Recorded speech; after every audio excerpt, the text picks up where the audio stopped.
Okay, I was watching TV a while back, and there were these two girls talking, and they're talking about boyfriends and looking for a husband and all this. And the one girl said to the other, "Well, I am not marrying any husband unless, take him for a spin. Kind of like buying a car. You wouldn't buy a car unless you take it for a test drive." So she goes, "I'm going to have to take the boy for a test drive." And I am like, oh my gosh, no, no. Oh, this, not good, not good like that.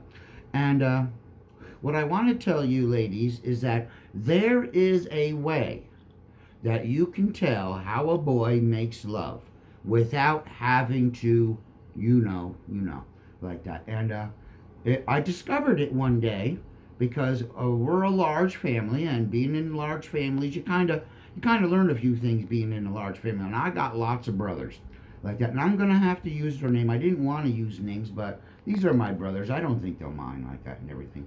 And well, what it is if you ladies want to know how a boy makes love, get yourself a cedar post. Okay, cedar's a good hardwood, and then go out to like some flea market or somewhere and find the oldest, rustiest, dullest saw, regular standard saw that you can. Okay, that's all you need, like that. And you ask the boy to saw off about maybe an inch or two of the post, and you watch him. And that's the way he makes love. Because here's what happened. One day, our ma asked us to, saw off about a foot off the cedar post that she wanted to put a bird feeder on top of. And ma ain't too tall like that, so. And I guess we didn't want to dig the hole any deeper or anything like that, so we're just going to saw off a foot like that. So, Pop was a man that could make things work. And when you're like that, you don't have to buy new stuff all the time, okay? Because like the weed whacker there, when that broke, he would Jimmy Rick that thing like that, made that sucker last an extra 20 years like that.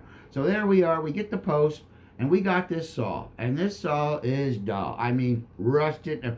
There should have been a picture painted on it like 10 years ago. Like this saw's not like that. So Greg grabs the saw, marks the spot, and he starts sawing. And Greg is the carpenter of the family. He's there, and he's smooth as anything, just good and steady. There you go, like that. Like that, right? Well, he does that for about 5 minutes, and he's like, "I need to rest."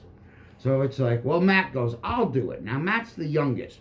So Matt grabs that saw and that post, and he's like, oh